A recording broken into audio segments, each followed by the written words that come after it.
사도행전 19장 21절에서 41절 말씀입니다. 이 일이 있은 후에 바울이 마게도냐와 아가야를 거쳐 예루살렘에 가기로 작정하여 이르되 내가 거기 갔다가 후에 로마도 보아야 하리라 하고 자기를 돕는 사람 중에서 디모데와 에라스도 두 사람을 마게도냐로 보내고 자기는 아시아에 얼마 동안 더 있으니라.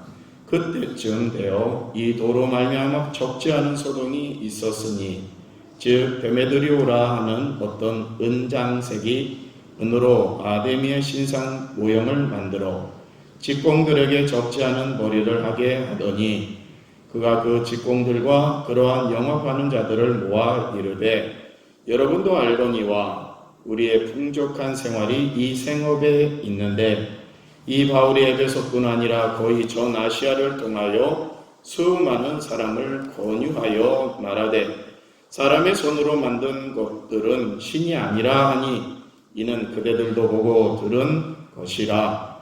우리의 이 영업이 천하여질 위험이 있을 뿐 아니라 큰 여신 아데미의 신전도 무시당하게 되고 온 아시아와 천하가 위하는 그의 위엄도 떨어질까 하노라 하더라.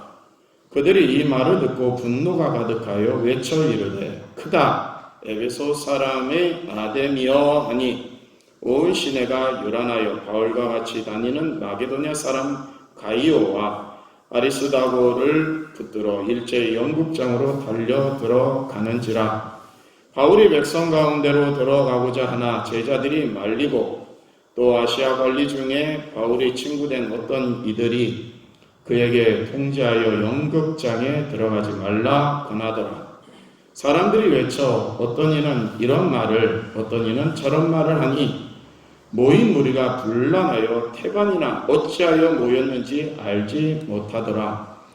유대인들이 무리 가운데서 알렉산더를 권하여 앞으로 밀어내니 알렉산더가 손짓하며 백성에게 변명하려 하나 그들은 그가 유대인인 줄 알고 다 한 소리로 외쳐 이르되 크다 에베소 사람의 아데미여 하기를 2시간이나 하더니 서기장이 무리를 진정시키고 이르되 에베소 사람들아 에베소 시가 큰 아데미와 제우스에게서 내려온 우상의 선전지기가 된 줄을 누가 알지 못하겠느냐.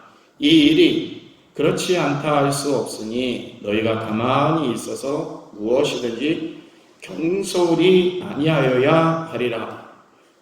신전의 물건을 도둑질하지도 아니하였고 우리 여신을 비방하지도 아니한 이 사람들을 너희가 붙잡아 왔으니 만일 데메드리오와 그와 함께 있는 직공들이 누구에게 고발할 것이 있으면 재판날도 있고 총독들도 있으니 피차 고소할 것이라. 만일 그 외에 무엇을 원하면 정식으로 민회에서 결정할지라. 오늘 아무 까닭도 없는 이 일에 우리가 소요 사건으로 책망받을 위험이 있고 우리는 이 불법 집회에 관하여 보고할 자료가 없다 하고 이에 그 모임을 흩어지게 하니라. 아멘. 할렐루야. 네. 오늘도 이 자리에 참여 우리 모두에게 하나님의 은혜가 함께 하시기를 축원합니다. 미국 애리조나라고 하는 곳에 이 사무엘 스컬이라고 하는 사람이 농장에서 가축을 키우고 또 밀을 농사하면서 지냈다고 합니다. 어느 날 큰 비와 우박과 광풍을 동반한 폭풍우가 이 사무엘의 집을 덮쳤다고 하는데요. 너무나 큰 나머지 지하로 숨었던 사무엘이 그 다음날 아침에 나와보니 집도 다 무너지고 농장 가축들이 있는 곳도 다 무너지고 특히 닭장을 가보니 여기저기 흩어져 있는 닭들이 죽어서 막 깃털도 뽑히고 죽어서 나뒹굴고 있었다고 합니다. 사무엘이 피해를 계산하기도 엄두가 나지 않을 정도로 많은 피해를 입자 망연자실해서 턱 주저앉아 있었는데요. 근데 닭장에서 무너진 틈에서 닭 한 마리가 오래된 수탉 한 마리가 환자 더미에서 헤집고 나옵니다. 그 몰골을 보니 깃털도 다 뽑히고 또 피도 나는 것 같고 비틀비틀하면서 살아나오는 겁니다. 그러면서 밤새 저 폭풍 우에서 저렇게 잘 견뎠구나 라고 하면서 측은히 바라보고 있는데, 그때 저 동쪽에서 해가 떠오를 때쯤 이 수탉이 그 해를 바라보면서 꼬끼 하더랍니다. 이 모습을 보고 사무엘이 저 닭도 저렇게 몰골이 처참하게 된 모습 속에서 태양이 떠오르자 자기의 사명인 아침을 알리는 꼬꼬대 꼬꼬꼬끼요라고 하는 음을 외치면서 얼마 남지 않은 깃털 회를 흔들어 가면서 저 목소리를 높이는 모습을 보고 자기는 이것이 망연자실하게 주저앉을 것도 같았는데 나에게는 그래도 지하로 피해가지고 건강하지 않느냐라고 해서 다시 힘을 얻었고, 거기서 하나님이 이 수탉을 통해서 자기에게 힘을 주셨다라고 하는 위로와 믿음이 생겼다고 합니다. 사랑하는 성도 여러분, 우리는 지금 코로나19라고 하는 큰 사건을 겪고 있습니다.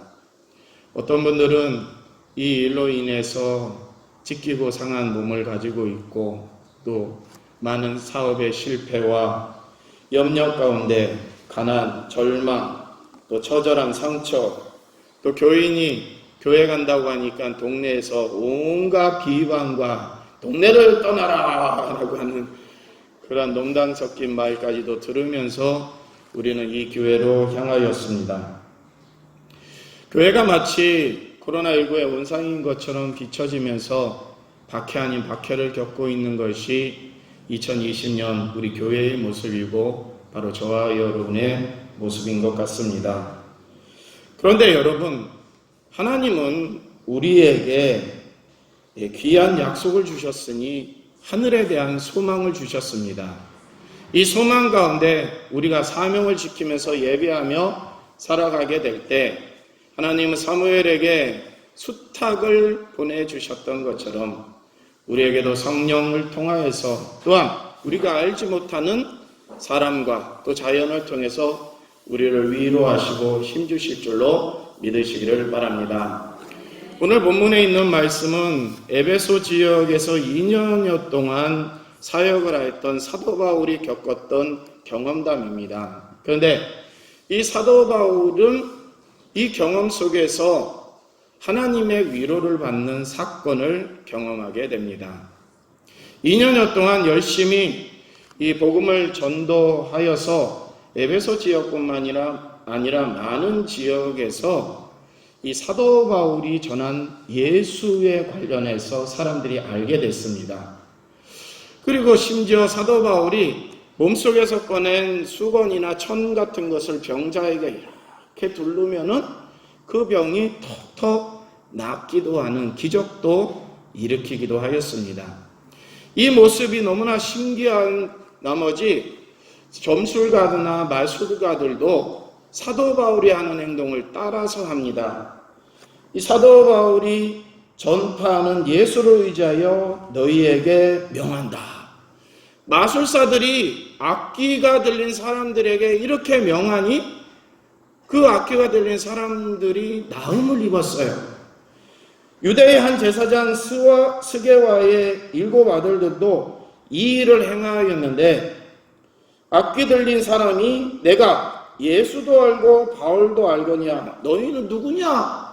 너희는 가짜가 아니냐? 라고 하였을 때 스게와의 아들들이 기겁을 하고 도망한 일도 있었다고 합니다. 이것이 오늘 우리가 본문 읽은 바로 앞절에 대한 상황입니다.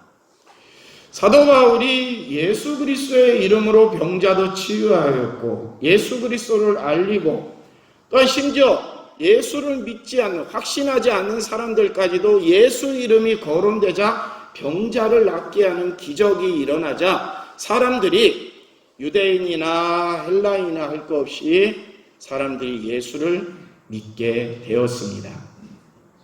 2년여 동안 복음을 증거하면서 사도 바울은 마음에 참 뿌듯함이 있었을 겁니다. 역시 우리 하나님은 나를 도와주셔서 이렇게 놀라운 성과를 일으키게 하시는구나 라고 하면서 기뻐했을 겁니다.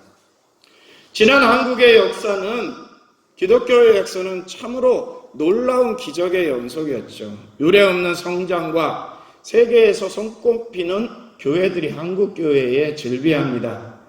이러한 가운데 교회의 위상은 높아져 갔고, 교회가 대통령을 뽑느니 떨어뜨리니 하는 그러한 힘까지도 쥐고 있다고 생각하였습니다. 그만큼 그리스도인들도 교회 가는 것이 자부심이 있었고 참 행복한 시간들이었습니다. 근데 어느 순간 코로나19로 인해서 마치 교회가 세상의 적이 되고 있습니다. 뭔 일만 터지면 교회에서 시작, 교회를 왔다 갔다, 교회에서 출발하였다, 교회에 다닌다 라고 하는 내용들이 뉴스에 오르내리면서 핍박 아닌 핍박을 받고 있는 것이 사실입니다.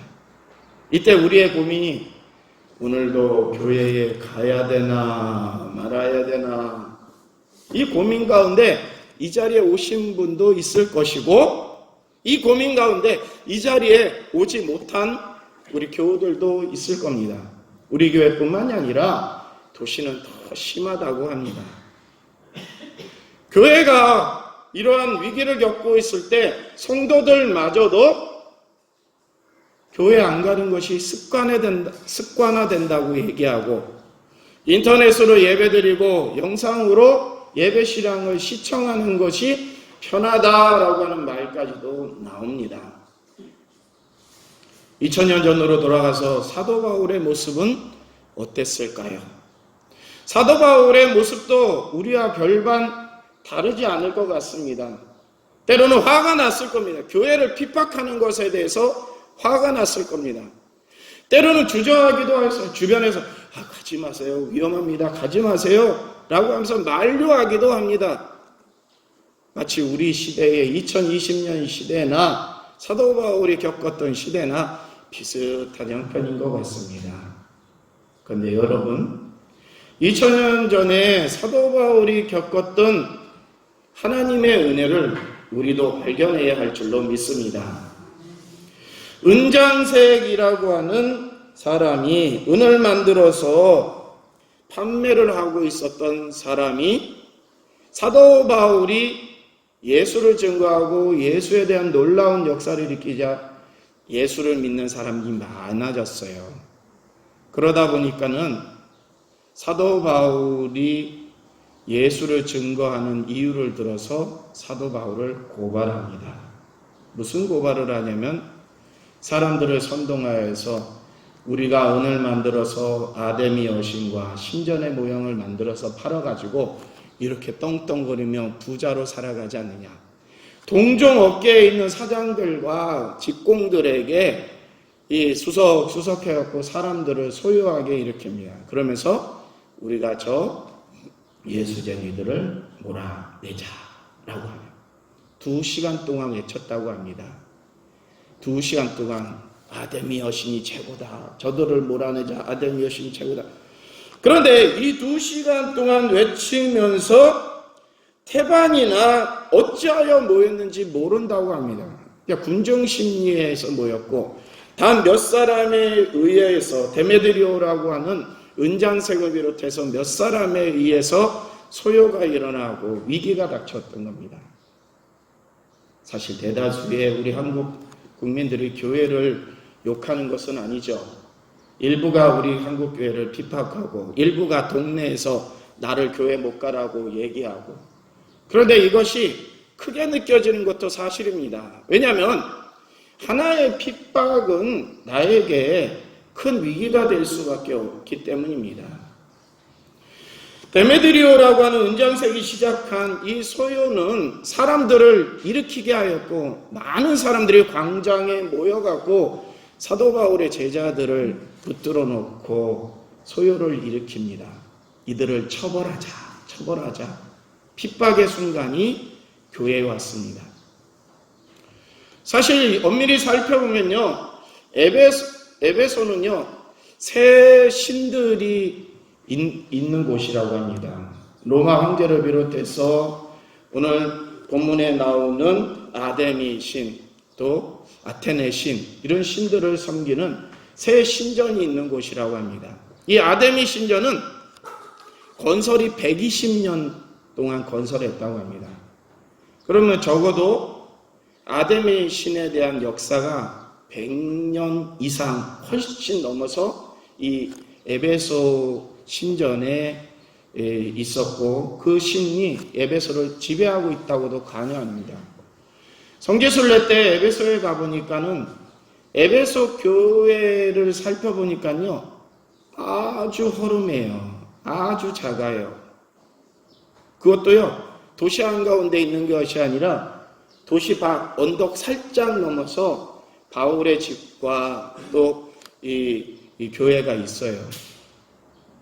바울이 놀라운 역사를 일으키면서 사람들이 그리스도를 믿기 시작하였어도 아시아나 에베소에 있는 사람들이 예수를 믿기 시작하였어도 그 숫자가 에베소 인구에 턱없이 비교해서 턱없이 작은 숫자에 불과했습니다. 그런데 데메드리오라고 하는 은장색은요, 자신의 직업이 허물어지고 자신의 직업이 위태롭다고 하는 이유를 들어서 사람들을 선동하여서 그리스도인들을 핍박하게 이른 겁니다. 교회에서 코로나19가 일어나는 숫자가 얼마 되는 것 같으세요? 아주 극소수죠. 어떤 목사님들은 막 화를 냅니다. 아니, 우리 한국에 교회 안 다니는 사람들이 거의 얼마나 돼요? 4분의 1은 교인들이라고 하는데 뭐만 걸려면 교회가 참 억울해서 죽겠다고 하는 분도 있습니다. 데메드리오는 자신의 직업이 흔들릴 수가 없어요. 왜냐하면 에베소직은 신전지기라고 하는 별칭이 있다고 합니다.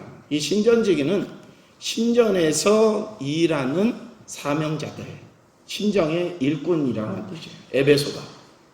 이 큰 에베소 지역이, 그 무역이 발달한 이 에베소 지역이 신의 일꾼, 신의 사명자, 신의 청직이라고 하는 별칭을 가지고 있을 정도로 그 에베소 지역은 아데미 신을 섬기는 아주 중요한 도시였던 겁니다. 흔들릴 수가 없어요. 이것은 나중에 서기장의 말로부터 해명이 됩니다. 서기장은 이 데메드리오라고 하는 은장색이 거론한 이 소요 사태가 전혀 이해가 되지 않았어요. 왜냐하면 에베소 지역이 이 그리스도인들로 인해서 흔들릴 수가 없는 도시였기 때문입니다. 35절의 말씀에 보면 에베소 사람들아, 에베소시가 큰 아데미와 제우스에게서 내려온 우상의 신전지기가 된 줄 누가 알지 못하겠느냐. 누가 보더라도 신과 신전을 섬기는 수호자인 것을 에베소를 누가 보더라도 그렇게 인정하는데 너희가 왜 이러한 일을 일으켰냐로부터 말로 시작합니다. 서기장은 로마에서 직접 파견한 관리는 아니었지만 로마인으로서 공회에서 선택된 그 지역의 관리자입니다. 그 지역의 관리자가 소요가 일어났다는 것을 보고해야 되는데 이 보고하면 로마에 큰 책망을 받을 일이 있습니다. 그래서 이 소요를 빨리 해결하고자 서기장이 나서고 있는 것입니다. 36절에 보면 이 일이 그렇지 않다 할 수 없으니 너희가 가만히 있어서 무엇을인지 경솔히 아니하여야 하리라. 경솔히 일을 치르지 말라. 즉 신중하게 행동하라라고 경고하기에 이릅니다. 에베소 사람들이 그 도시가 아데미와 제우스의 신전직이라는 사실을 합당하게 행동해야 된다는 겁니다. 사실은 바울을 옹호하고자 이 서기장이 나선 것은 아닙니다. 서기장 역시 자신이 가지고 있는 직을 유지하기 위해서, 또 로마로부터 에베소가 책망받지 않으려고 이성적인 판단에 의해서 나서고 있는 겁니다. 그런데 결론적으로 보면은 즉 개인적이고 이성적인 판단을 하는 이 서기장으로 인하여서 소요가 진정이 되고 사도 바울이 전한 예수에 관련된 복음이 유지될 수가 있었던 것입니다. 하나님은 사명자들을 지키시는 줄로 기억하시기 바랍니다. 예배자들을 보호하시는 줄로 믿으시기를 바랍니다. 하나님은 그 어떤 누구를 통해서 하나님을 믿지 않는 사람이라고 할지라도 하나님은 보호하실 대상이 그리스도인이라고 하면은 불신자들을 통해서도 그리스도인을 보호하시는 줄로 확신하시기를 바랍니다. 37절의 말씀에 보면은요, 신전의 물건을 도둑질하지도 아니하였고 우리 여신을 비방하지도 아니하였다. 그런데 왜 저 사도 바울을 비롯해서 그리스도인들을 가지고 뭐라고 하느냐라고 하는 말씀입니다. 도적질하여 죄를 지은 것도 아니고 아데미 여신을 회방하지도 아니한 이 사람들을 붙잡아 왔으니 합당하지 않다는 내용이고요.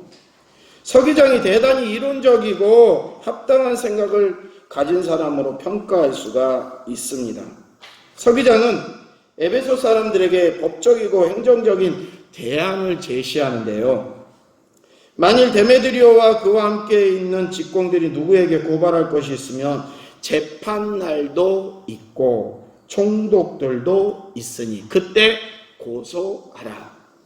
이 재판날과 총독은요, 회기에 이 정규적인 재판이 열렸다고 합니다.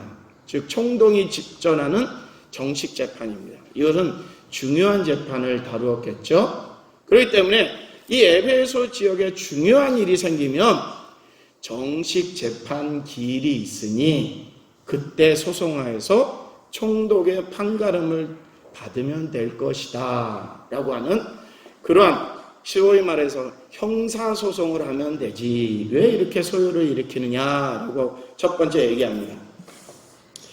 두 번째로는 이들에게 만일 그 외에 무엇을 원하면 정식으로 민회에서 결정할지라. 이 민회라고 하는 것은요, 한 달에 3번 열렸다고 합니다. 한 달에 3번 열리면서 행정사무일체를 논하였는데요. 형사소송으로 안 되면 민사소송이라도 걸면 되지 않느냐라고 하는 그러한 이 서기장의 말입니다. 그러면서 40절에 오늘 아무 까닭도 없이 이 일에 우리가 소요사건으로 책망받을 위험이 있고 우리는 이 불법 집회에 관하여 보고할 자료가 없다. 너희들이 하는 그 집회는 불법이고 내가 보고할 거리도 안 된다 라고 하면서 타이르기도 하고 경고하기도 합니다. 서기장은 본토 출신의 관료였기 때문에 그 지역의 소유의 책임을 누구보다도 엄하게 져야 했습니다. 따라서 그는 이런 식의 이유 없는 불법 집회로 인해서 집회에 참석치 않은 사람들과 로마 당국에 미움을 사고 싶은 마음이 없었던 것입니다.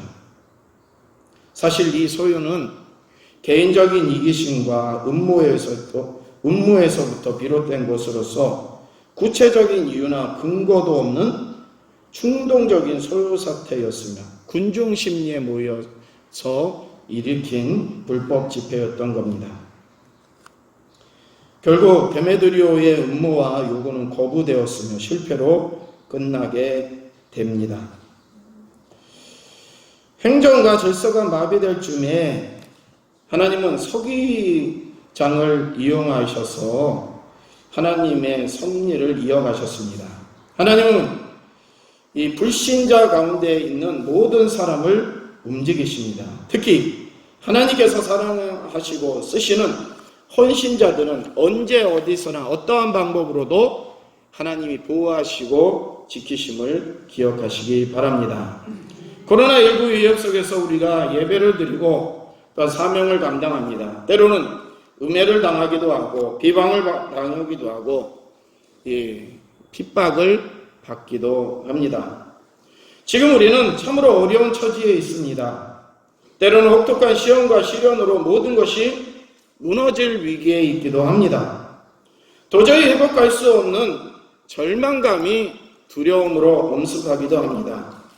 그런데 사랑하는 성도 여러분, 우리에게는 하나님이 함께 하십니다.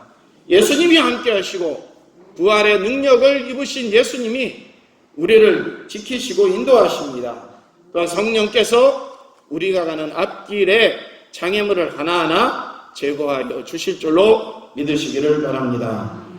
내 영광아 깰지어다, 비파야 수금아 깰지어다, 내가 새벽을 깨우리로다 라고 고백하였던 이 다윗은 자신에게 주어진 그 절망 속에서도 새벽을 깨우는 사명자가 되어야 한다고 전합니다. 폭삭망한 절망의 위기에서 동편에서 아침 해가 떠오르자 새벽 날개에 짓을 친 수탉처럼 그 수탉으로 인해서 다니엘이라고 하는 절망감에 빠졌던 그 주인에게 희망을 주는 그 닭의 모습이 바로 때로는 우리의 모습이 되어야 됩니다. 많은 사람이 절망감에 빠져 있을 때 나도 처절하게 찢기고 상하였지만은 주저앉아서는 안 되겠습니다. 태양을 바라보고 수탉이 목소리를 높였듯이 우리는 하나님을 바라보고 하나님의 영광을 드높이고 사람들에게 희망을 전하고 일어나자고 하는 희망의 메시지를 전하는 그리스도인이 되어야 할 것입니다. 하나님은 우리가 알 수 없는 사람들을 통해서 위기를 극복해 하시지만 우리 또한 우리가 알지 못하는 사람들에게 위기 극복을 할 수 있도록 나서라고 요구하십니다. 생각컨대 현재의 고난은 장차 우리에게 나타날 영광과 비교할 수 없도다. 사도 바울은 로마서 8장에서 사명자에게 이러한 힘을 북돋아 줍니다. 우리가 이 고난의 시기에, 이 어려운 시기에 예배를 드리고 우리에게 주어진 사명을 묵묵히 감당하게 될 때 우리에게 하나님은 장차 지금 현재의 고난과 비교할 수도 없는 영광을 허락하여 주실 줄로 믿으시기를 바랍니다. 사명 감당의 조력자를 주십니다. 우리가 그 조력자가 되기도 하고 조력자를 받기도 할 것입니다. 한 주간 동안 우리 누군가에게 희망을 주는 사람이 되고요. 한 주간 동안 하나님이 누군가를 나에게 붙여주셔서 나를 인도하는 그 놀라운 은혜의 체험을 우리 모두 경험하시기를 축복합니다. 기도하시겠습니다. 오늘도 살아서 역사하시며 우리의 삶 가운데 한없는 은혜를 더하여 주시는 하나님, 오늘도 위기 가운데 예배를 드립니다. 그러나 이 예배 가운데 우리에게 주신 하나님의 희망의 메시지를 발견할 수 있게 하시니 감사를 드립니다.